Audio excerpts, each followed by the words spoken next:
Oh, hello there, wherever you're tuning in, however you're tuning in, joining us live on the Reality After Show YouTube channel or joining us on an archived episode after the fact. Maybe you didn't get to watch Survivor, so you watched the episode and now you're here to catch up on everything that you missed on the Reality After Show after Survivor show of this week. This is an episode that I liked a lot, and we're going to get into it. My name's Gabe Ortis, Survivor 47 of Survivor Pearl Islands and Micronesia, Survivor Hall of Famer Jonny Fairplay himself, and of course our great producer who does all the real work around here, Bobby Goodsby. The show would not exist without him, so thank you so much, Bobby, for everything that you do.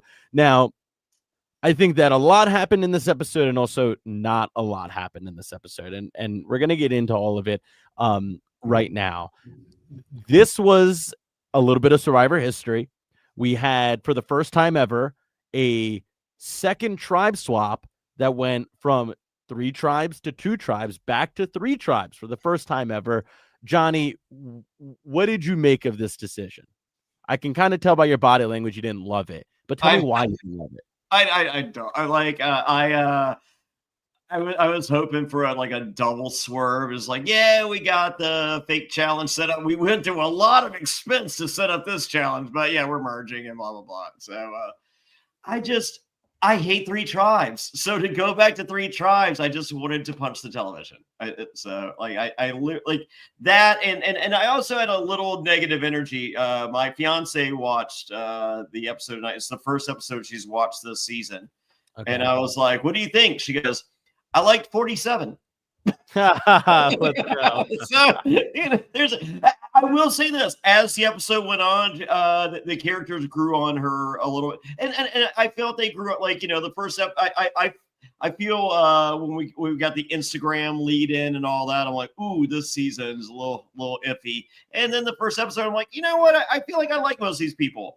I still like most of these people.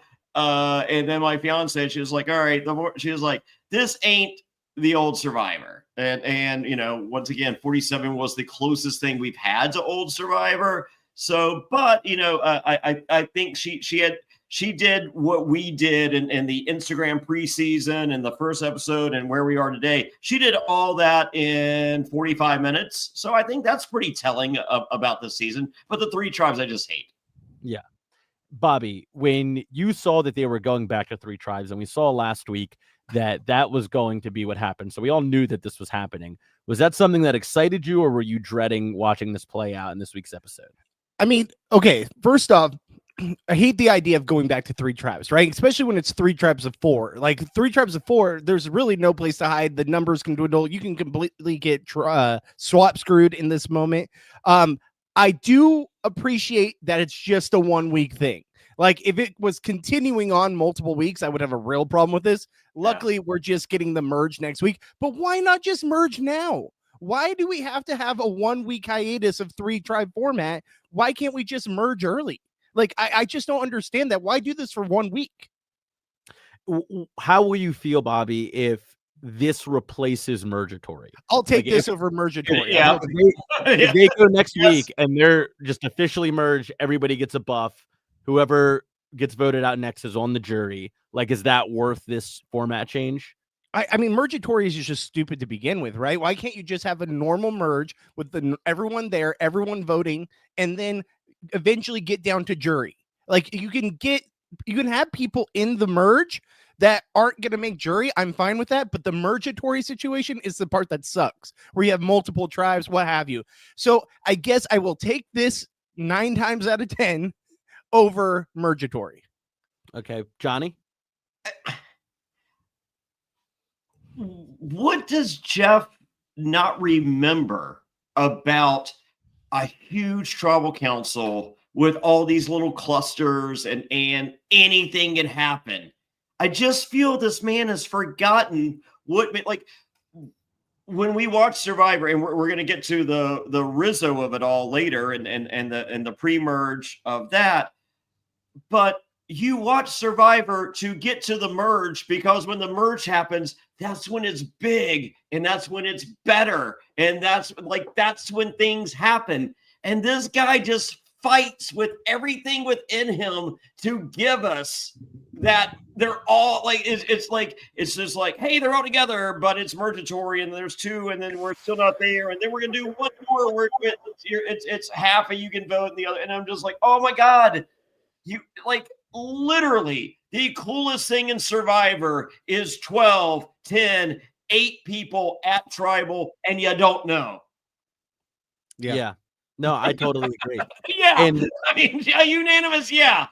and I put out a tweet about that. Not exactly, but like adjacent. You can follow me at Gabe Ortis if you want to see it.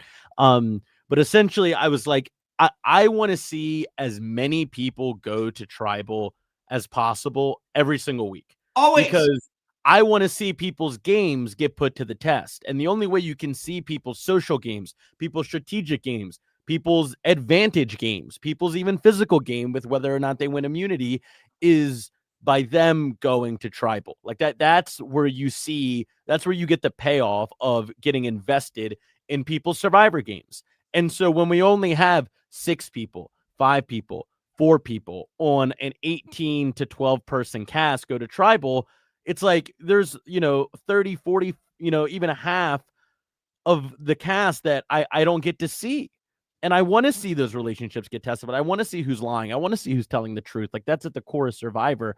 And so to have a Tribal right in the middle of the season, and it's only 4 people get to go, that's like it feels very anticlimactic for me. Yeah.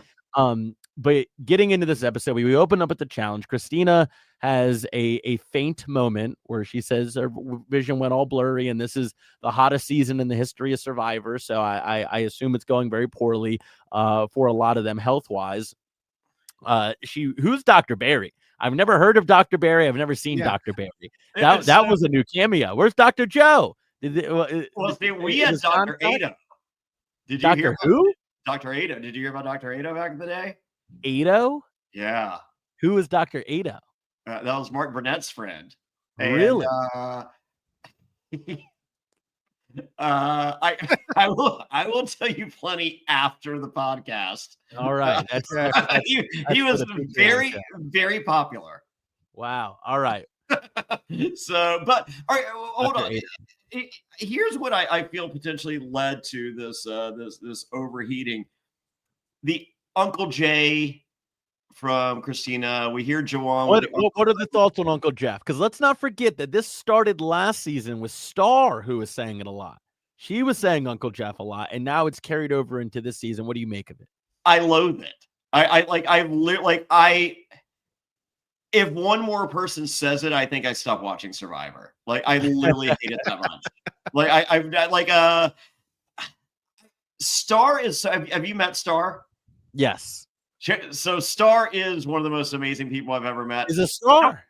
Star gets a pass, but that's a one and done. Like I hated Mr. Jeff with fucking Jonathan, and I like Jonathan. Mm-hmm. But I hated the Mr. Jeff. Like I just think it's obnoxious. It's childlike. Like you're a fucking grown up. He's not your uncle. You're not related.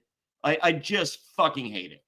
Well, so and like that's what I don't like about it as well, and it's kind of what I don't like about the new era in general, is that it feels like it's kind of a kid's game now. Yeah, yeah. And like Bobby, when you watch this, like when I watched old school Survivor, and maybe it's because I was a kid when I was watching it. No offense, Johnny, but I was like, I'm watching adults. These are men and women playing a game for their lives. Like, do you still get that feeling? No. Occasionally I do, where it's like you'll get some people that are obviously older than me that I see out there. But the problem is, Gabe, I'd be one of the oldest people out there at this point in my life, right? So now whenever I watch this, especially with New Era, I think New Era is even more an exaggerated version of that. It's all these young kids that are like 20 something, right? And I know that there are people in their 30s. Like this cast especially skews more 30s, but I don't know if it's the generational thing or what. They come on our screens as much younger than what they probably are, right? Like, I don't know if it's the edit, maybe it's today's culture. I don't know. But I definitely feel like old school era Survivor, even though they were younger casts and had 20-something-year-olds out there, they were more mature, or at least acted more mature than what we're getting in the new era. Big Tom was like 30 the first time he played. And like, if you saw Big Tom now, like you would be like, what's that guy, 70? I also think that there is like, I think that there's a sense of the social media of it all. Yeah. Really like softening people's edges. And I feel like this comes out kind of harsh, but dumbing them down a lot, where it's like, I'm harmless and I can never do anything wrong. And I'm just, well, I don't know what I want to do. And it's why I think somebody like Savannah has actually been very refreshing this season, because Savannah has been slinging a lot of arrows in her confessionals. And she kind of strikes me as having this very mature adult energy of like, I don't like that person. I'm going to make it clear. We should try to orchestrate a blindside to get them out. And it feels like a lot of times that Savannah is kind of the adult in the room, right? Like when she's dealing with Jawan, it feels like an adult is talking to like a subordinate. When she was trying to deal not with a child, less than a subordinate. When she was dealing with Jason, it felt the same exact way, where it was like a teacher or like a mother was like, this is what you're going to do. And this is why you're going to do it. Now go do it. Okay. And then they go and they do it. Bobby. Well, it's also a maturity thing. Like, Gabe, how old are you? 27.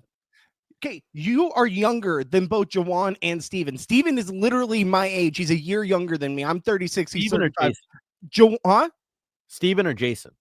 No, I'm talking about Steven here. Okay. Because in this episode, we got Steven and Jawan doing the freaking dad jokes, talking about Marvel, doing chest bumps. Like, that all plays as younger, right? And these guys are like around my age. Not to say I don't do goofball shit sometimes too, but like some of this is very like cringe, right? And I get it. It might be just their personality type and all that, but I feel like they're showing us a lot more of that in the recent seasons than they ever had before. They wanted back in the day for you to be more mature, and it's a mature person playing the game. And nowadays I feel like they really lean into, hey, just be young and goofy. Well, and I'll say, obviously I am like one of the 18 most biased people on the planet when it comes to this topic. I think that's why 47 worked so well, was because like Genevieve is an adult, like I like to think that I carry myself as an adult, Rachel is an adult. Like Sam, I think presents himself a lot older than he is. Saul is an adult. Like, these are grown ass people. Kyle is an adult. Sue is obviously an adult. Like, and that came off when you watched it. There was nobody who was like, I like the Marvel movies. Yeah, like that wasn't there, And even I feel like we got even Andy, who was like, George Costanza, but he was a goofball in this very adult way. And what you lacked from Andy in the beginning of the season, you got as it went on. And it's why it was this great redemption arc, one of the great redemption arcs in Survivor history. Obviously, I'm biased in my opinion. But like I think that's why that season worked so well, was because these people were carrying, and then you had somebody like Rome who acted like a complete juvenile little kid out there, and everybody had this consensus of like, who the fuck is this guy? Like, what is he doing? Let's get him the hell out of here as soon as that we worked can. too, though. And it worked because it was a lightning rod, right? Yeah. And so we've lost that in 48. We've lost that in pretty much all the new era seasons, to be honest, with the exception of 47. And 49 is no different. 49 is no different. I thought the challenge this episode was interesting. It wasn't it was climb over something, climb under something, and then do a puzzle at the end. The puzzle was just a disc, It was not indeed a puzzle, Gabe. And it was not a puzzle. It was not a puzzle, which was very, very good for me. I'll say, if you head over to Cowshy.com, this is not a paid advertisement. You can make your Survivor viewing experience a lot more fun or a lot more stressful, depending on the kind of person you are.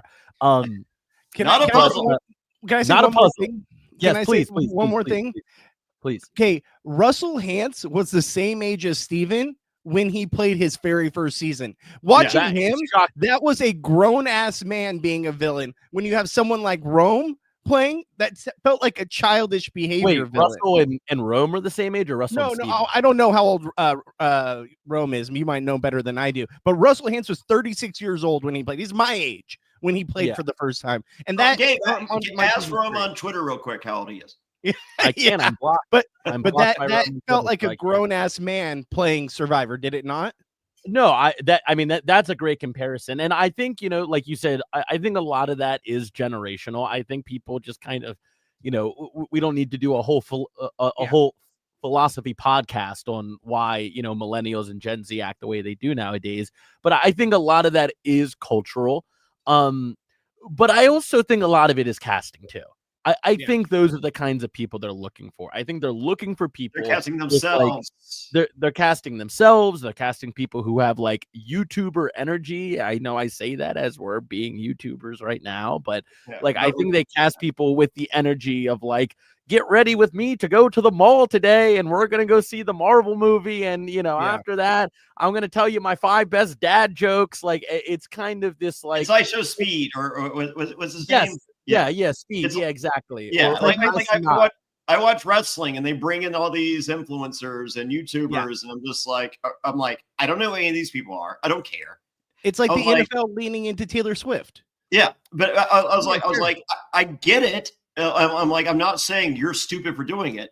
However, this show kind of has its roots in Americana as like, how about kids I feel like the kids can watch the YouTube to see that. How about the kids can watch this to see adults be adults?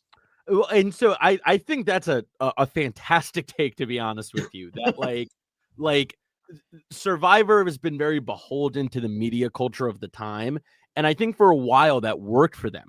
And I think that they're getting to a place where the media culture of 2025 is antithetical to what makes Survivor work. Yeah. And maybe Survivor can act as a bit of a time capsule for what TV and what the country and what people used to be like, and what many of them still are like. They just don't find themselves on reality TV shows as often anymore. Yeah. Like I get Mr. Beast doing what Survivor's trying to do, but leave it to Mr. Beast. Sure. Yes.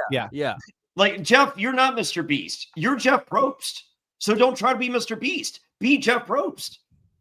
And I think part of it is I think Jeff kind of wants to be Mr. Beast. I know, but they want to adapt. But he's cooler than Mr. Beast.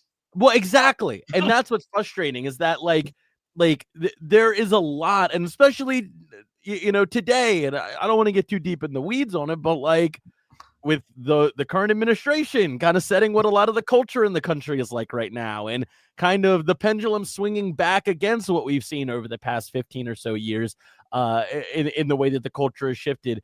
And I'm not saying I'm really like for or against that, but if there was ever a time to get back to your roots of reality TV being a little more real, being a little more gritty, not being as politically correct, being a little less apologetic for the flaws that people have when you cast them, like this kind of feels like the cultural time to do that. And it seems like they're very averse to doing that. It's become a very vanilla viewing experience. You're not really shocked by what you see anymore. And that doesn't mean that you need to cast people that are going to call, black people ghetto trash anymore. Like, yeah, if that's just kind of icky in a not fun way, which I think a lot of people would agree it is, you don't have to do that. But you also don't have to. Again, say it again. We don't have to shock jock it. We don't have it doesn't need to be WWE Attitude Era. It doesn't have to be Jerry Springer. It doesn't have to be South Park. It doesn't have to be Howard Stern. But just a callback to 2003, 2005 reality television. That's why House of Villains works. That's why Traitors works, because it's a throwback to adults playing a game, being good guys and bad guys. Sure. And then, again, to your point about Mr. Beast, like he is creating that content for kids who are like 9 to 17 years old. Like that's going to go watch these things. They're like that demographic, I think, for the most part, is gone for Survivor. Yeah. Like they're already not watching TV because they watch YouTube all day. And if they're not watching YouTube and they want to watch a show like Survivor, they're going to go watch Beast Games. Like that's what they're going to tune into nowadays. And I think it would be a really interesting experiment. And maybe they just don't have the freedom to experiment like this. But if they said, you know what, like Survivor is going to be a little more for the adults now. Like this is gonna be a show where we want to make people nostalgic for the early and mid 2000s. And I think just spitballing, there's a lot of potential for that to be successul. I think we're seeing a lot of rated R content. And I'm not saying Survivor needs to be rated R, but I think we're seeing a real demand for more mature content in media spaces now. And Survivor could fill that in its own way. What's the target demo? Was it 18 to 35 was the coveted demo back in the day for radio, TV, and everything? The world has changed. So for CBS network television, that 18 is gone. You're gone. You're not. So that's you. So it's a sliding scale. So instead of that 18 to 35, you're looking at 25 to 55. Yeah. Is that this is the show that, like, this is what Survivor should be for you. It's not fucking people crying. It, like, MC is a strong, like, the fact that MC had a breakdown on the show last week should have never been fucking shown. Her edit should have been, she is a badass fucking woman that can whoop your ass in a challenge. That's her edit. Yeah. If you want to give her one little wrinkle in the character, great. But I guarantee her story will be, hey, remember when she cried because she did that thing? That's going to be her fucking story. Yeah. And that shouldn't be her story. I agree with that. Well, and you know why the demographic has changed, the age range has changed, is because we've all grown up, right? Yeah. And we're the ones who grew up on this reality television. Nowadays, these kids, literally, it's all about TikTok and Instagram and all that. Yeah. They can literally get the full episodes through Instagram Reels at this point. So for them, that's the culture. The culture is the social media aspect. And that's really what, honestly, a lot of reality TV nowadays is trying to lean into. And I think the major reason for this shift and for why Survivor tries to do these goofy antics and stuff is because shows like Love Island and Love is Blind and whatever, the love shows that are mega popular really lean into the TikTok social media culture. And so Survivor feels like they have to adapt to that if they want to be able to compete with that. But they're losing the grasp of what made them original and made them different and made them what Survivor was. And I think if they skewed back towards that, it would give an alternative to the Love Island, social media angle of it all. I just don't think they will, because they see how well that's working, but it's not the same field at all. It's not. And the people that have Paramount Plus, unless the challenge continues on Paramount Plus is the old people. It's the Yellowstone streaming. So if you're the Yellowstone streaming service, then you're the fucking 50-year-old fucking reality streaming service. Yeah. And so I think guess what? Bring back Johnny Bananas and Cara Maria. We're 50. It's fine. Yeah, and like I just feel like there's this like nostalgia that they could tap into that they're not. And I think that a lot of those people who are looking for that are going to come back for 50. And I think they're going to be very disappointed with what they get. I think they're going to be like, this isn't how I remember these people, No. And maybe I'll be proven wrong. I don't know dick about 50, so we'll see. But I just the way that the show has gone for the past few years, I don't expect them to do this massive pivot. Once they get to season 50, I think they're going to go bigger into the ideas they're already beholden to for 50.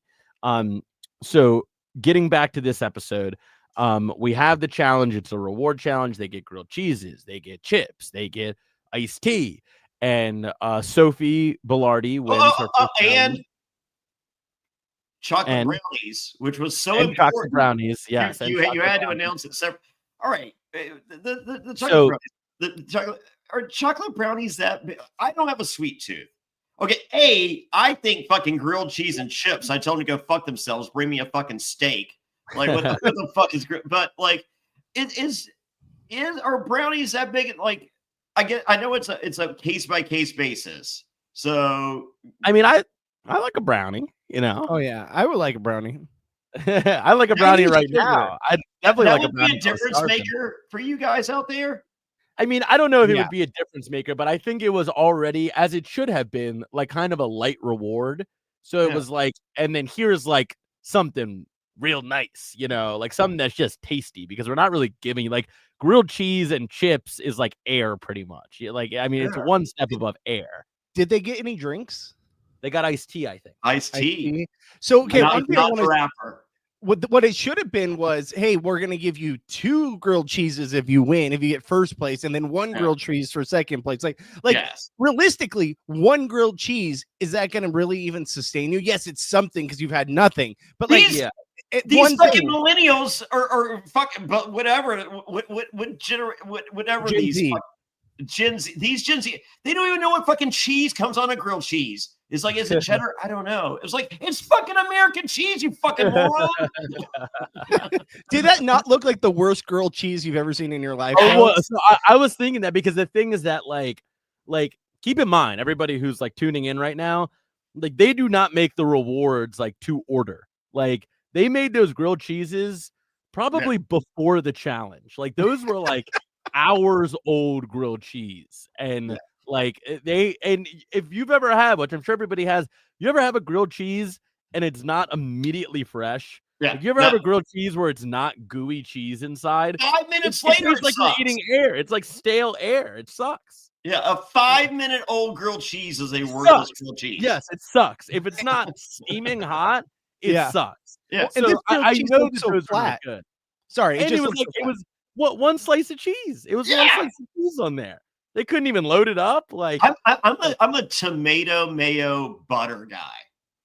Mayo on your grilled cheese. Ew. Yes, sir.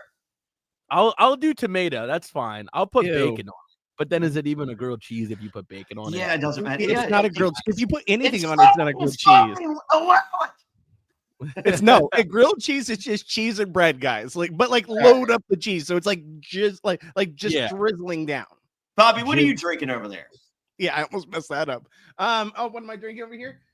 Pliny the Elder. Very, very good IPA. If you guys haven't had it, good luck finding it. Got it at Whole Foods, so maybe you'll be in luck. But we have something even better that we like to drink around here, and let's talk about it right now.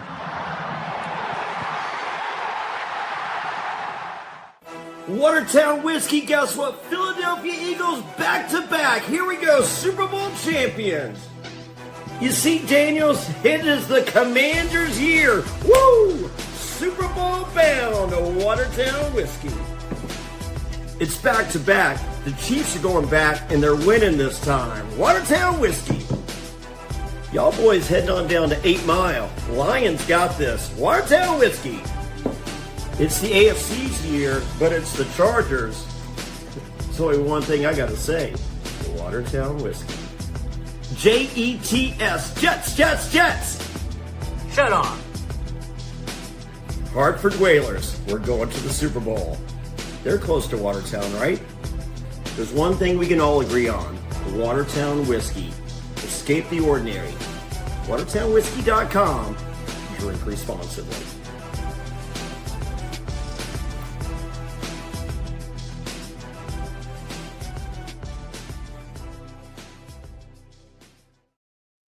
WatertownWhiskey.com for more information on how you can get your hands on the best whiskey in the damn land. Drink responsibly, whiskey made with natural flavors. Getting back to tonight's episode. So the reward was like, but you shouldn't be getting good rewards here. You've been out there for 12 days. Like you're not even starting yet. You shouldn't be getting good rewards. So I'm okay with that.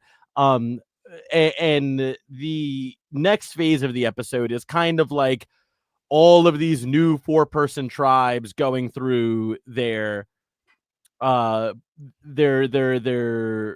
situations if they go to tribal, right? What are they going to do if they go to tribal? And I kind of like that we got that in this episode, that we got to go to each tribe and each tribe got to say, like, if we lose, this is who we think is going to go home. And they were all doing this like before the challenge, which I thought was interesting. Like, you don't usually see a whole lot of like scheming happen pre-challenge. We got a lot of that, Johnny. There's a possibility that was shown out of order.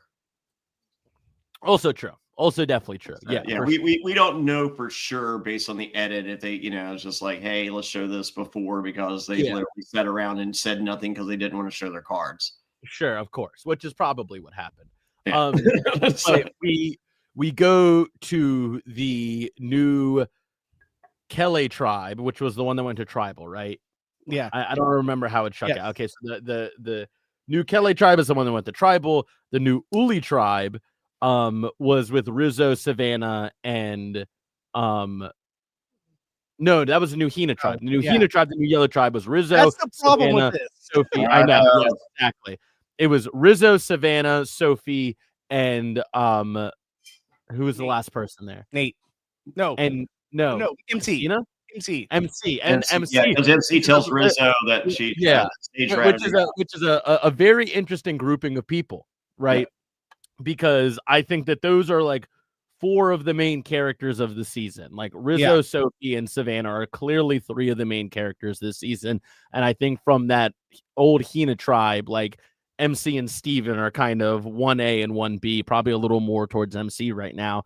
And we don't get a whole lot of gameplay that takes place. We see Rizzo failing to fish. And we see an advantage hunt. Go ahead, Johnny.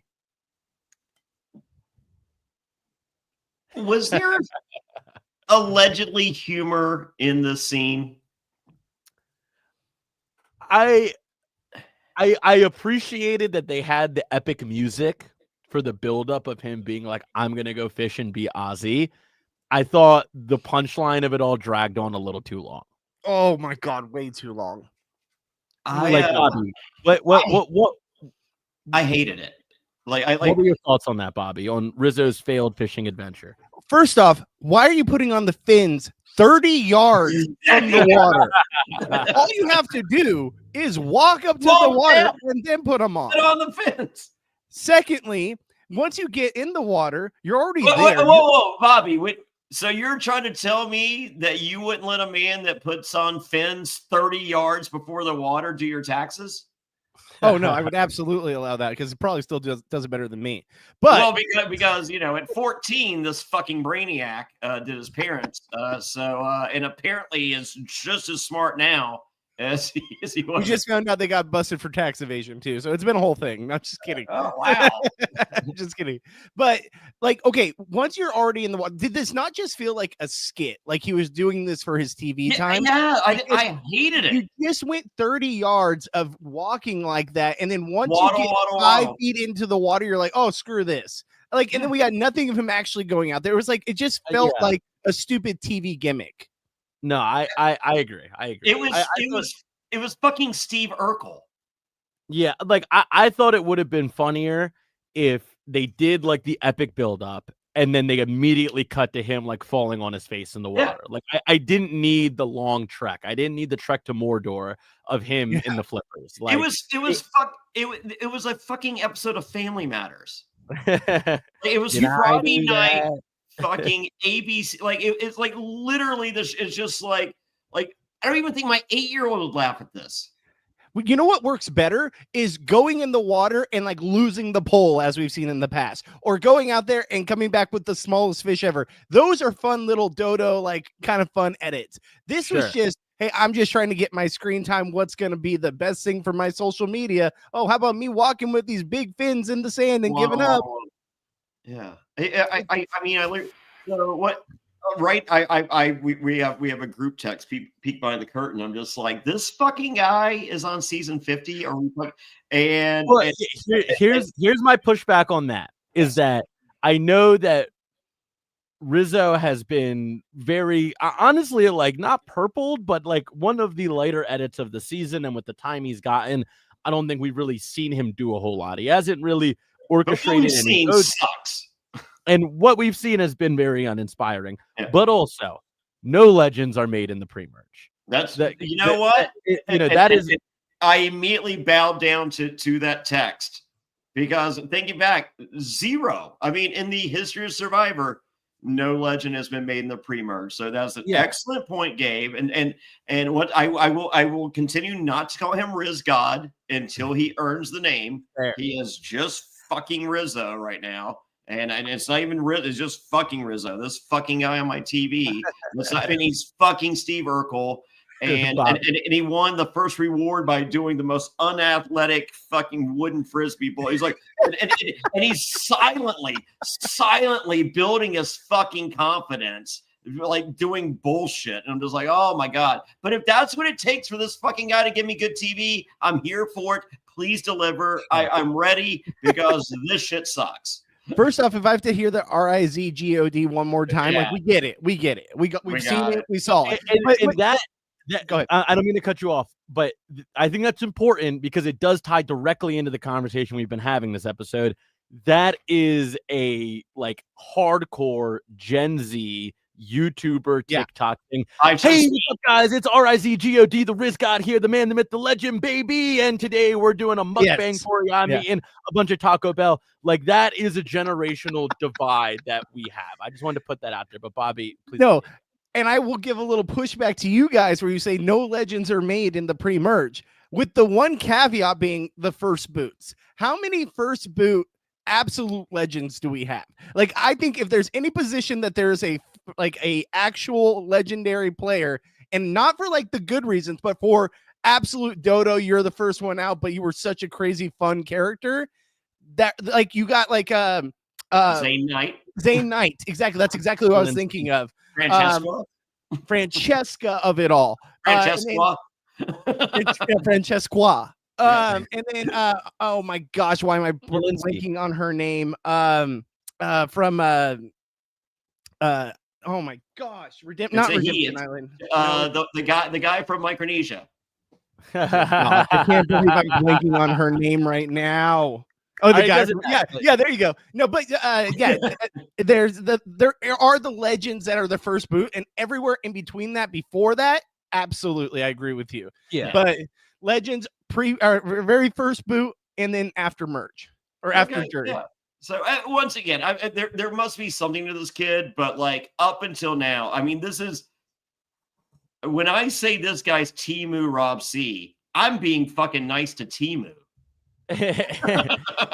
and like a big thing about Rizzo as well, Jelinski, is that like he's dorky, you know, like he's super dorky, like he's not Boston Rob, or like he's cool, and like I hate to say it because he has a very, very lovely girlfriend who I've met. Her name is Liz, so she's the Liz God, he's the Riz God, but like sex appeal is not Rizzo's like draw. Like it, you know, it's that he's kind of this dorky Steve Urkel-esque kid, and that works. Like that is a character that you can build around, that can be very beloved, which is why I'm not out on him yet, because he's not nothing. Like he does have a very well-defined character, an archetype that he's filling.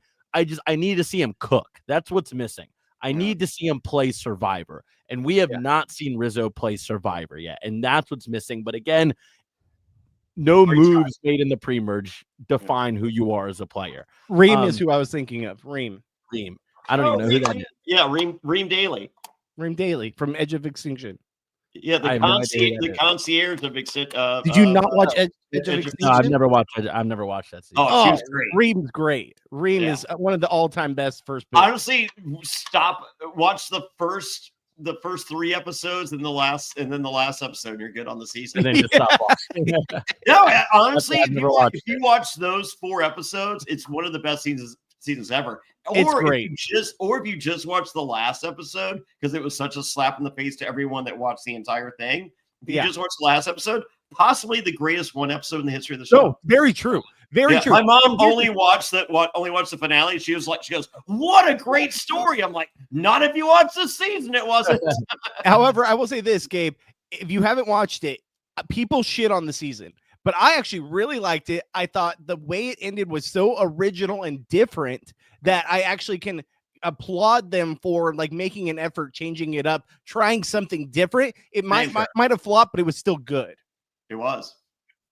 Yeah. So we see a little bit of that tribe, and then we go to the new Uli tribe, which is comprised of Christina, Sophie Segretti. We get some Sophie Segretti this episode, and it was actually kind of entertaining. And then we also get Nate and Alex on this tribe, right? And this is very interesting because Sophie has been completely purpled this season, right? We know that she does not like the fruit reward, and we know that's pretty much it. That's like all we've gotten from Sophie Segretti, is that she didn't like the fruit reward. And Now, in this episode, when they're doing their pre-challenge scramble, when they don't even know if they're going to tribal, but they're making plans for if they do go to tribal, then we hear Christina, who had a bit of a medical tizzy. We won't call it an emergency. She had a bit of a medical tizzy in the beginning of the episode, tells Sophie, if we go to tribal, it should be Nate so we can get an Uli member out. He's the odd man out. There's 2 original Hina. There's Alex, one of the last Kelly standing, and Nate, who is the odd man out, so we can get Nate out. But we're going to tell Nate that we're going to vote you out, Sophie. Yeah. And Sophie doesn't like that very much. No. And I have a lot of respect for how Sophie handles this. She says, you know what? You are throwing my name out there when we were on our original tribe, and now you're using me as a decoy on this new tribe when we find ourselves together. I don't like that very much. And I'm willing to flip on you if it means that I can get myself off of this kind of dangling bottom feeder position. And I have a lot of respect for that because there's a lot of players in Survivor who find themselves on the bottom, but not in a dangerous bottom position, in a safe bottom position, where Johnny finds himself often as well. And that is something that grinds my gears that players do. Is that like I'm on the bottom, but I know I'm not going to get voted out, so I will just stay here. And it's okay if you do that. I never said that it's not with her. There's many different avenues out there to explore yourselves physically, Johnny. But there are a lot of players who are like, I'm complacent and I'm going to sit here. And Sophie is not one of those players, clearly. She proved that tonight, that she's like, I would rather make a move that is going to give me more options going forward than doing what my original tribe just wants me to do. And I thought that was good. Johnny, what'd you make of it? She's a fun follow on Twitter. I accidentally followed her trying to follow the other Sophie. Oh no, don't tell her that. And I was like, and I went to unfollow her. I was like, oh no, not this Sophie. I wanted to follow the other one. And then I looked at her timeline. I was like, you know what? She's actually a better follower than the real Sophie. I like the real Sophie's Twitter. No, we're not calling her the real Sophie. I like new Sophie. I like Cuban Sophie's Twitter as well. She's great. I like both Sophies. It has been a shit edit for a few people this season, and for no reason. So I feel Christina's got a shit edit. I think MC's got a shit edit. Jason got a shit edit. Anyone Hina? What's that? Anyone on the Hina tribe? Yeah. On that yellow tribe. Yeah. So and then, it is what it is. But I like how it started with Nate going, "Oh my God, I'm on the bottom. Let me work my magic." He's like, "Hey, I'm the cool guy," and they're like, "This dude sucks." Yeah. Instantly failed. And he's very, very lucky that they didn't have to go to tribal because he clearly would have been voted out. Once again, I hate that the age disparity. What it's this. It's the show that they're trying to make versus the show that that we had the whole diatribe about. Yeah. If it was just an even mix, I feel they could serve both masters. Well, and I agree. And I don't know why it seems like every season now gets 2 older people, and that's it. That's you it. get 2 people over the age of 40, and that's it. What if you had like 5? What is that crazy? Yeah. What if we just did half and I don't understand why half and half and because I don't think the older people are not going to watch because it's half younger people. I don't think younger people are not going to watch because it's half. If you're a young person, it's 50-50. You're going to be like, whoop those old people's ass. Yeah. Well, and I made the argument on my live stream. I would love to see a season where it's 30 plus. Like, don't have any 20-year-olds out there. We don't need them. I agree. Once again, they're not serving their demo at all. I mean, like, I get recognized when I leave the house by your mom. That's who recognizes me because that's who watches Survivor. Your mom watches Survivor. And when someone goes, "Hey, my mom loves you," I'm like, "I know. Get her out of my DMs. It's embarrassing. No one needs to see that." No, but I totally agree with that. Like even when I go out and I'm a new era guy, I mean, my season was airing a year ago today. Like I get noticed by older people way more than younger people. Yeah. And there's a decent chunk of younger people that do recognize me, but but most of it is older people because those are the people that are still watching, the show. And the people that are watching CBS, truth be told, it's Also the, true. it's Yes, the fucking yes. Blue Bloods network. Yeah. You know, let's be honest. And I got recognized one time, and they were like, "Hey, aren't you a bartender?" I was like, "Yeah." But I thought you were 5'2". And so Bobby, when you see the dynamics of this foursome shaking out, like are they setting up Sophie Segretti for a bigger edit down the line, do you think? No. Like, is this, or you think this was just they had to show her because she was one of 4 people? This is the constant loser edit, where, not saying she's a loser, it's just a losing edit where they're not going to show you all pre-merge. I don't think for anyone from Hina, I don't think gets very far in this game. I think they go out relatively early in the jury phase. But the reason why I'm saying this, they had to give her some content. They can't just give her completely nothing. So they give her one little small aspect of her showing that she is knowledgeable about where she positioned herself in the tribe. And maybe there is some little aspect of that, and I'm completely dead wrong, where she uses that to get the other people like Christina from her tribe out of the game, and that's a turning point for her, but she obviously doesn't get far, kind of like Cochran in his first season, where he turns on his tribe, and then they end up just getting him out as the last member of that tribe. That could be something, but at the end of the day, it feels like they had to give her a nugget, and I feel like it's going to blow up once we get to a merge, where she's going to go after that, and word's going to get back, and she's just going to be the easy first person out of the merge. Yeah. And I wouldn't be surprised if that happens. They're kind of setting her up for that, as you alluded to. And then we go to the next challenge. No puzzle again. No puzzle. No puzzle, baby. No, even though they kept calling it a puzzle, this one ends with it's the classic Survivor maze. They do this maze like every New Era season. Now we got to move the ball through the maze, and you pull on the thing to make the maze go up and down. Did this puzzle. Was it 2 or 3 of these assholes called it a puzzle? And I'm just like, do not force Jeff to call this a fucking puzzle. I was worried he was going to say something like, "It's not a puzzle, it's a maze." I know. Didn't happen. This is for educational purposes, guys. This is educational purposes. This is not advice. And so Gabe and I may or may not, we did make a smart bet on what's it called again? Kalshi. Yeah, Kalshi. We bet that Jeff would not say the word puzzle tonight, and he didn't. He did not say the word puzzle. Gabe won a lot more than I did. I was only allowed to bet I think I was allowed to bet $15 after your $75 bet. Really interesting, huh? And I was too scared to get in on that. Yeah, you should have. You should. I knew. So we see this one play out. I've done this maze before. I did the exact same thing, and I was paired with Rome. And we lost that one. Did he mention that on his social media? Do you have? Well, I'll tell you what. Let's find out together. Why don't we? So here, I can share my screen, right? Yep. There we go. Share screen. So you did this with Rome. I did this with Rome. Rome had a live tweet tonight. He said, "This maze is so simple when you have someone coordinated doing it with you." Wow, very, very insightful post there, Rome. So I obviously couldn't help myself, and I just want to put this out there. Rome has blocked me. The former battle rapper Rome has blocked me because he's scared of me sending mean words his way. So I decided to have my own little response there. And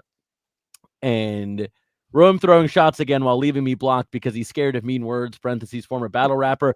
Only thing worse than losing that maze is going home right after you lost it. We lost that.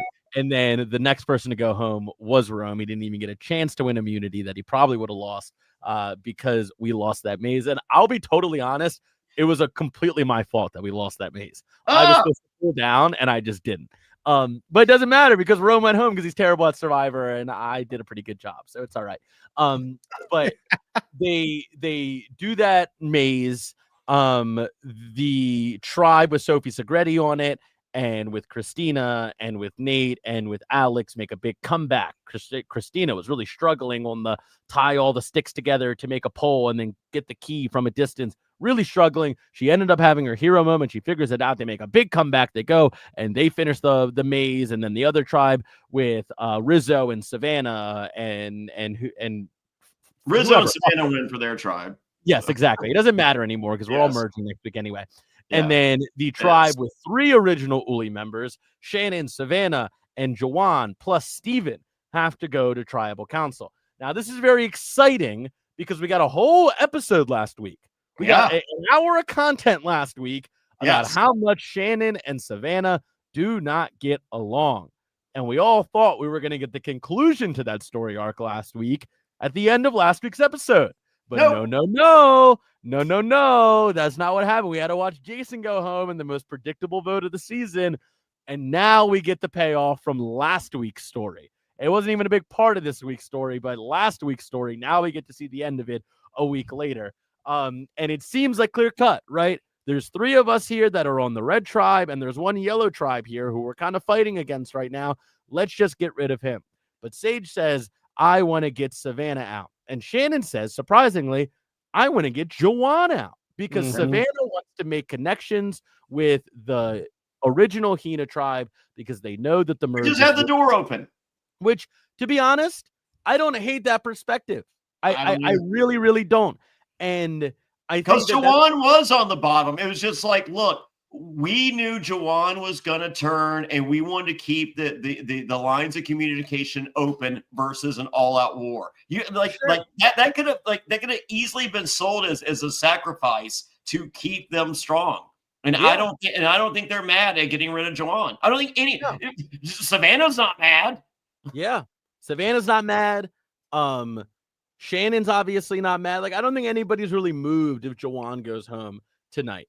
And so I don't think it's a bad move. What I think is a bad move is the way she played last week. And she set herself up to be a target with Sage, who she needed to work with to make this work. And I think that it is pretty clear that she, even though it wasn't explicitly stated, was doing damage control with Sage aggressively this episode, with all of the unbearable, like holding her hand and we're sisters and all this and that. And like, mwah. I was like, this is unbearable. This is unbearable to watch.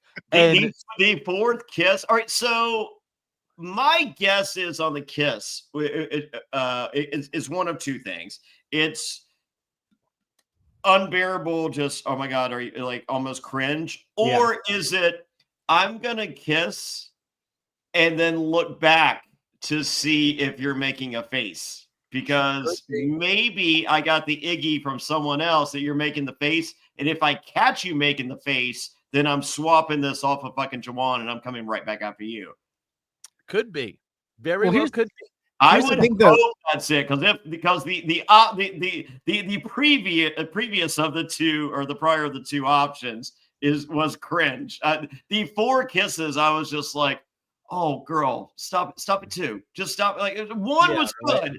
But just like you did the second one, I get it. Like, what was it? She did the second one. Was like, oh my God, that was too much. Now I need to do more to kind of walk it back. Well, the Sage throw up face after that happens was the best part of the whole thing. Yeah, because it really, I don't even think we get that scene if that doesn't happen. Yeah. No, my fiance, who didn't watch last week, who hasn't watched a single episode of the season, she sees that and she's like, oh my God, I love her. Yeah. Absolutely. Now here's the other thing too. I was like, well, that was the greatest hits of last week's episode right there. Just as far as the Shannon of it all, though, where her biggest problem is you're trying to be buddy with everyone. You're trying to make all these like moves and trying to, you pin a lot of the stuff in their former tribe against Sage and using Sage as the target over yourself when you know the numbers are against you. How do you not feel like that's going to come back to Sage? Sage did exactly right what we saw in the episode where she let the people come to them and let them explain how they feel about Shannon. And then she can add on to it once they've already established that connection of Shannon's too much. Shannon was out there trying to play too hard, too quickly, trying to pin it on anyone but her, especially Sage, and then trying to be buddy. Like, the number 1 rule in Survivor is don't show how close you are with someone. You're going down the freaking sand, holding someone's hand and loving on them, rubbing on them and stuff. That's just a bad look, no matter if it's game move or not. It just doesn't look good. Even if it's someone you're not working with, people that you are working with are going to see that and be like, she's not doing that with me. So is there a reason for that? And I'm not saying it's because people saw that, but like, it's something you just don't do. But I think the biggest thing was Sage waiting for people to come to her. and then Shannon putting names out there first. That's what was the biggest mover. I don't understand the pivot from Shannon. If you were going after Sage, go after Sage.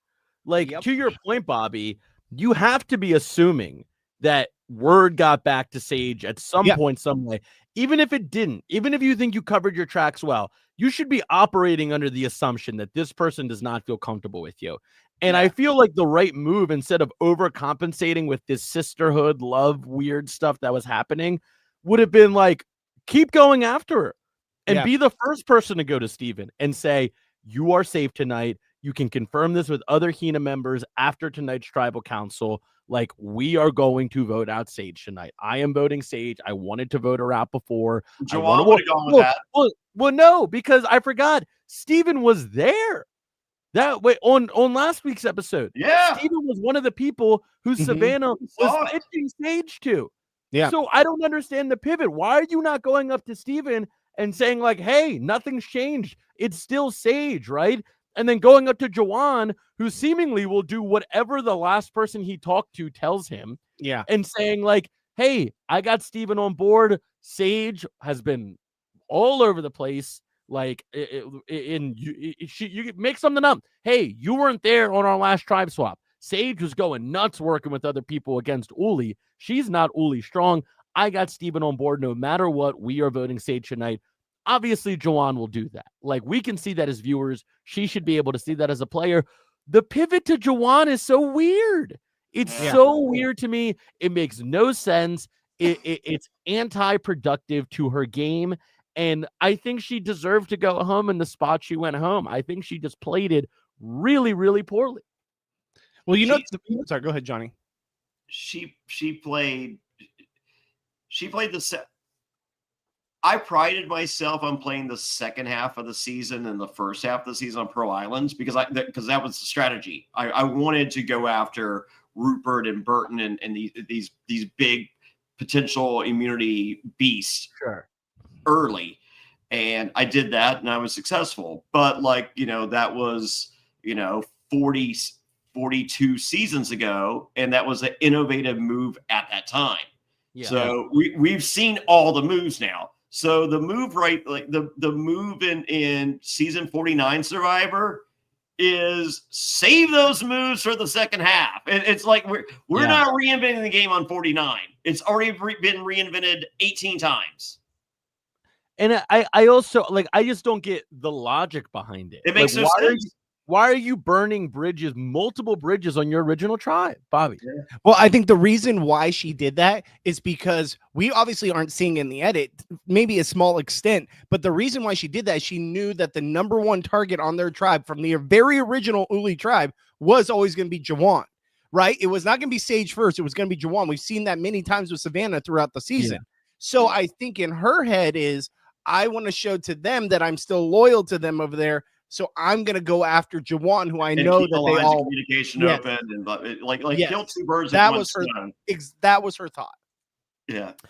And so we see Shannon go home. She is in very good spirits as she goes home. She asks for hugs from everybody, and she gets a hug from Steven. She gets a big hug from Jawan. Oh, yeah. And when it comes time for Sage, Sage says, I want to give you a handshake because when I hug you, I want it to be genuine, and I don't think I can give you a genuine hug right now. What did you make of that, Johnny? That was a moment. It was a lot. I think that might come back to bite Sage in the ass. I think word's going to get out about it, and you're like, oh, well, that's a lot. Like, because all it takes is for one person to have a conversation about one person saying that one person did something that was a lot. And in the sped up version of Survivor, that could be that could be a conversation starter to which, well, maybe I don't want to work with someone that can't, like you won the battle, you couldn't bother to hug them, then maybe I can't do something with you. I could see that possibly being a problem. I just thought Shannon's exit was the most chatty exit in the history of Survivor. She literally said 14 paragraphs after Jeff read her name the last time. I think for me, and then she's like, "It's good, everything's fine." She's just talking. I'm just like, Jeff didn't ask you a question.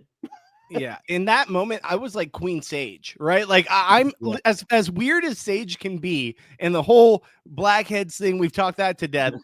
I really think that in this moment, Sage is at least being real. That's one thing I can appreciate about her. She's real in telling people about collecting blackheads, but she's also real in how she plays the game, where she's not going to fake it. And we see it on her face when she's doing, yes, obviously it's a little bit for the cameras, making faces whenever Shannon does something. We've seen it 10 times so far this season, but like at least she's being real and honest and open. I can appreciate that more than someone that's being fake and just trying to be a fake character, trying to play the game and doing it for the social media aspect. Now, one other thing, waddling towards the ocean. Exactly. One other thing I want to say about that the move in general was this was great for Sage, right? She got out the number one person who she's always been against.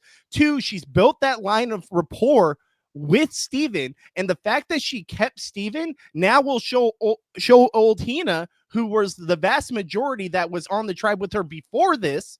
Yeah, shows them that, hey, look, obviously she is still open to us. Even when she had the clear numbers to take out Steven, she's still with us. Now, obviously, let's see where that pans out, because now we're going to get a merge and we're going to see them kind of blend together. And the numbers are still against old Hina with the old Uli, but not if Sage flips. It really could open up a lot.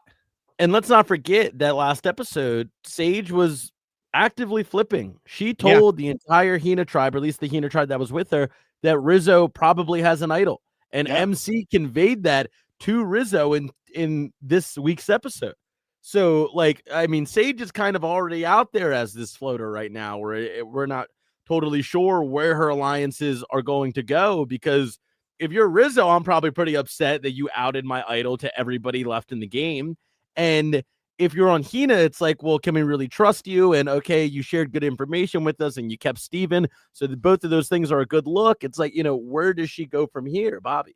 So one last thing I want to say too is if you're going to be one of the people that's on the outs in a dominant tribe, like a Jawan or Sage, I'd much rather play the Sage game than the Jawan, because the Jawan's vastly loyal to one side and blindly loyal where he doesn't realize he's on the bottom. Sage realized she's on the bottom and was like, hey, this person's clearly going to be working with the other side that I was originally with.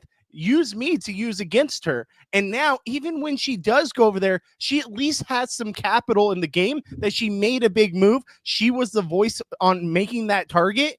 And now you have some win capital where Jawan has none. Jawan, yes, he was part of the vote, but Jawan still thinks Uli Strong is going to be the way. It's not the way. They want him out, and he's blindly loyal to that. I'd much rather watch someone like a Sage play the game than a Jawan any day. Oh, for sure. And I just, again, I'll say this as often as I can, based on the highly edited product that we're getting on the show, Jawan is just devoid of any strategy. Yeah. Like, I mean, his whole plan is like, I'm just going to keep voting red until I get voted out, or I'm sitting at the final 3 with 2 other people from red. Like that's his entire strategy. He just gets told what to do by everybody. He doesn't have a whole lot of insight into the plans that are happening. It's just like, okay, let's do this. So we're turning on a red. I don't know. Should we do that? And then he goes and he does it anyway, and we talked about this before we started tonight's episode, but it felt like there was a conversation missing where the last time Jawan and Sage talked, he didn't really seem into voting for Shannon, and then he did vote for Shannon. So when did that flip happen? And I think it was so over the top that they couldn't show it, or tribal council meant nothing. I think it was that obnoxiously like foreboding. So no, I think Jawan is playing to go to final 3 with the red, and he's praying that they're 2 assholes. He was he was just like, I'm going to the end with red, and I want the first person's speech to be I kicked your dog, and the other speech, I peed on your kid, and Jawan's gonna be like, who likes Marvel? And that's literally Jawan's like he has dreamed the final 3. Those are the speeches, and Nate's gonna be like, you're not gonna believe this, Jawan. I was the producer of Black Panther, and you're in Black Panther. Yeah, and you just won Survivor, and Jawan wakes up and he goes, "This is great," and they fix my teeth. I think Jawan goes out right before jury. I think Jawan is the one before jury boot. Well, and so that's also interesting. Now, if we know we're getting a merge next week, no more. Well, we don't quite know because it's just drop your buffs. But it seemed it would be crazy to like merge officially with like 10 people, right? There's 12 people in the game right now. There was 12 people in the game going into tonight's episode. There's 11 people in the game now. You would have a merge where people aren't merged, and then you have the official merge with 10 people in the game, and then usually there's everyone's merged, but you're not at the jury phase yet. So if they followed the normal format they've been doing, you would get to the jury phase with 9 people left in the game. Yeah. I don't think that's going to happen. No. I think next week they're going to be officially merged. I think this extra tribe swap is going to replace Mergatory. Will they have a pre-jury vote, though, is what intrigues me. Yeah. That's what I think. That's what I think. I think they have one vote before the jury phase, and I think that person is Jawan. Now, one last thing, because we didn't talk about it earlier, maybe you did when I walked away. The most important thing about the entire episode that I think we completely blanked over, Sophie B finding that advantage of the knowledge is power. Knowledge is power. Oh yeah, I forgot that. Yeah. I want to say this right now. I think that's going to play a huge factor, and I think that's why Jeff says the second half of this game is so big. And she kind of alluded to Rizzo, knowing that Rizzo, but she's clearly working with Rizzo. I think it's going to be MC that she takes it from, and I think that's going to sway the power in their hand. I think it's going to be mainly Uli and Sophie, which then they ride with Sophie because Sophie used that to help them. And then honestly, I think this could be like the game-winning advantage that Sophie finds to be able to win the game.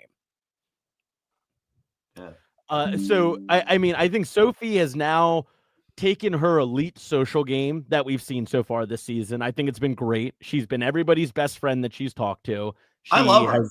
She's never been in anybody's crosshairs. Like she's had as good of a social game as you can have on season 49 of Survivor.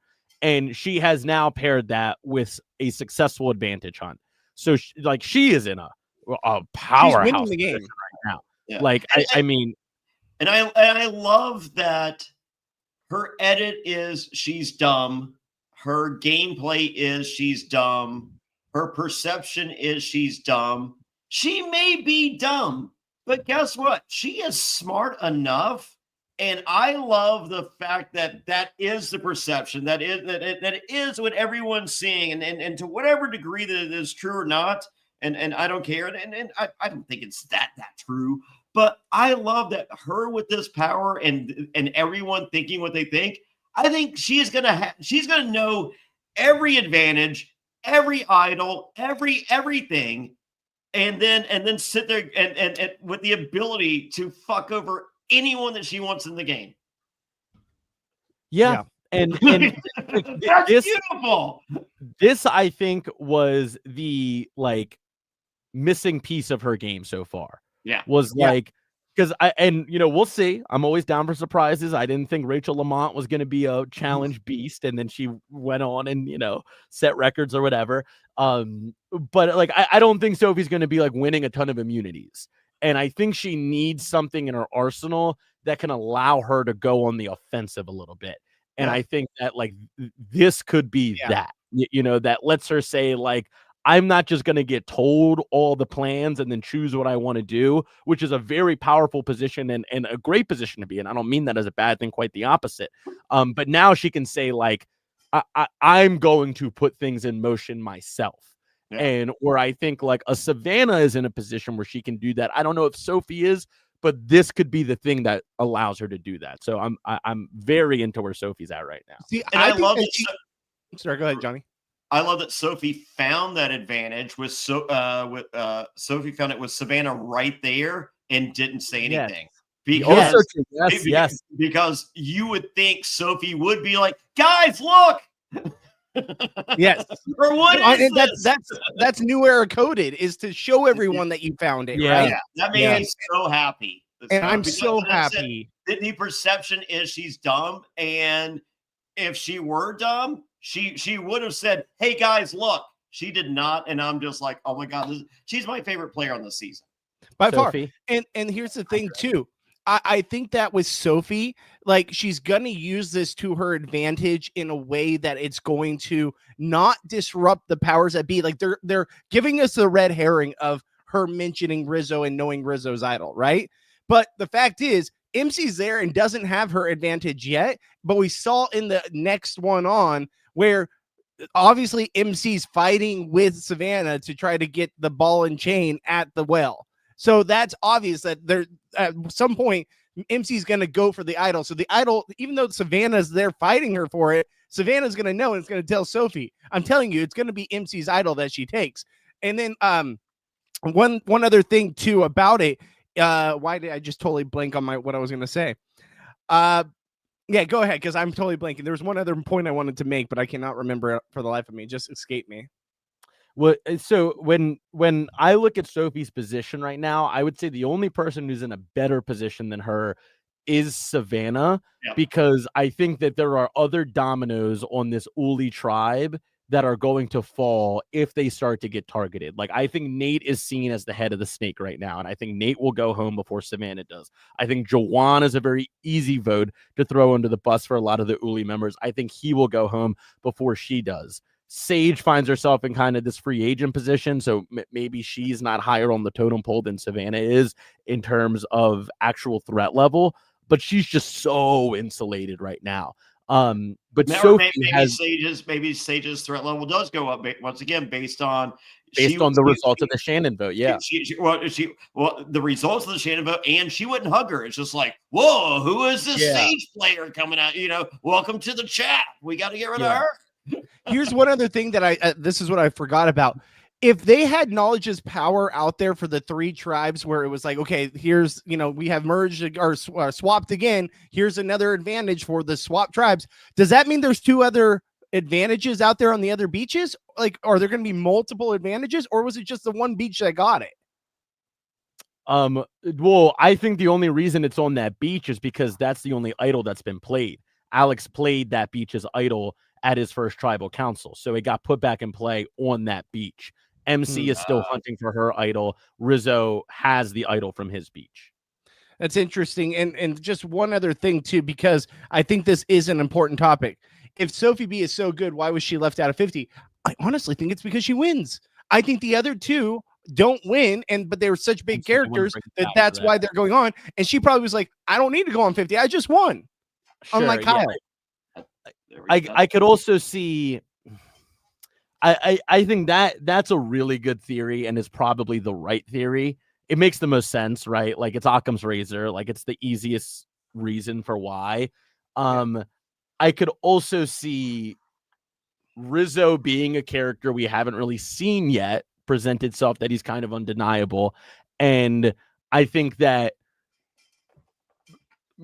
maybe Sophie's story is very complete. Like, and her winning could be part of that.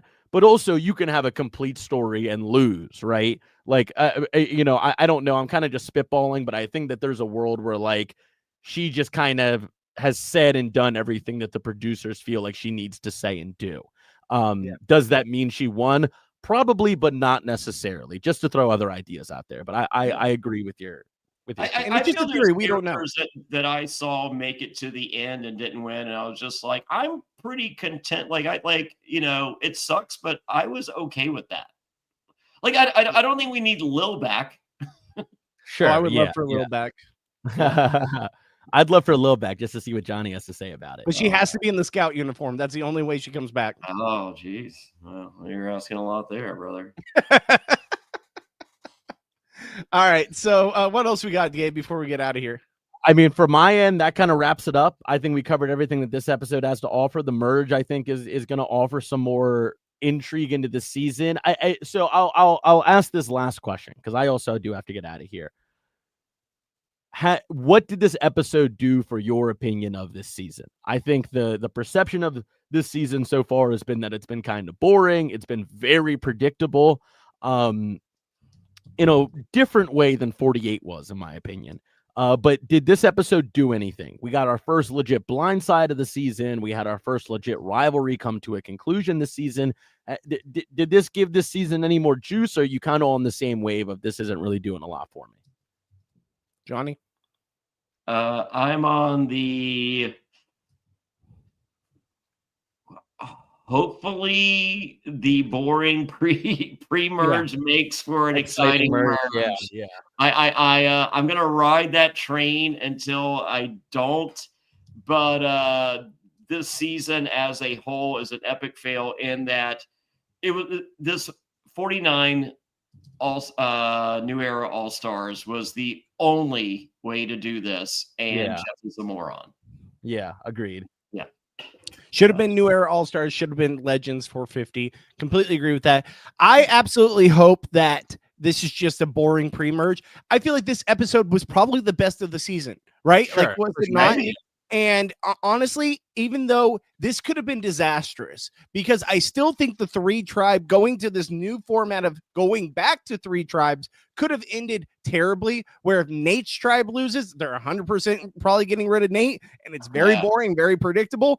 We just got very lucky, and it's unfortunate we got lucky for longevity wise, because now the show's gonna be like, look, this works. This is better than Mergatory. Let's keep going with this. And then we're gonna get 4 straight seasons of, oh, okay, it's just 3 against 1, right? Like, that's how it feels.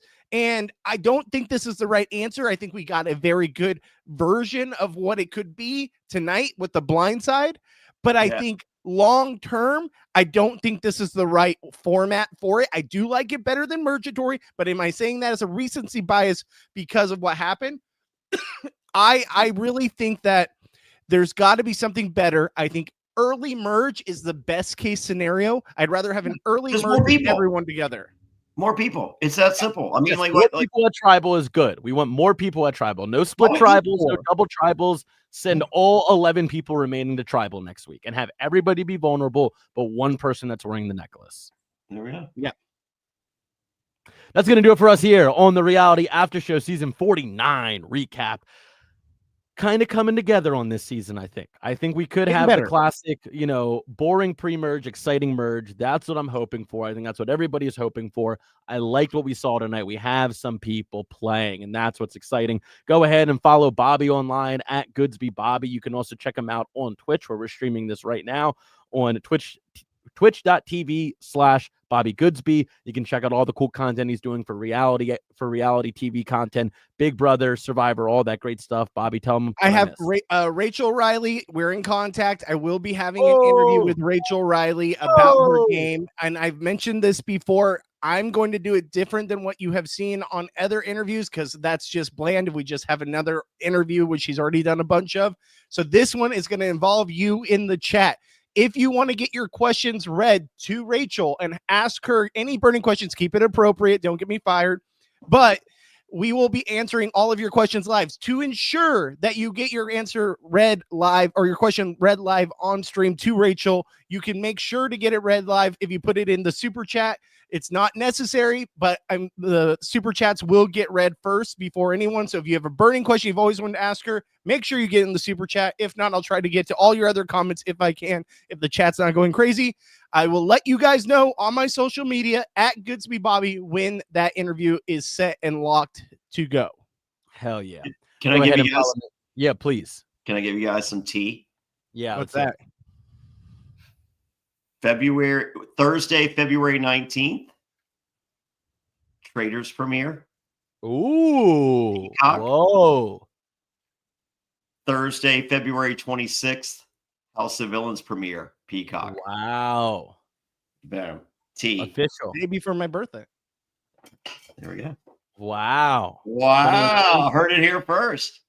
Wow. That's going to be fun. All right. Well, there you go. A little bit of tea on the way out. Follow Johnny online at Jonny Fairplay. Follow me at Gabe Ortis. We'll be back next week with a Survivor recap of 49. And yeah, buy some cameos for me and Johnny. Buy some cameos for me. I want a little bit of money from Jeff not saying puzzle tonight, but rent's coming up soon. So I need some more money. Book me on Cameo. Book Johnny on Cameo. Thank you, folks. That's going to do it for us here tonight. Bobby, get us out of here. Later, guys.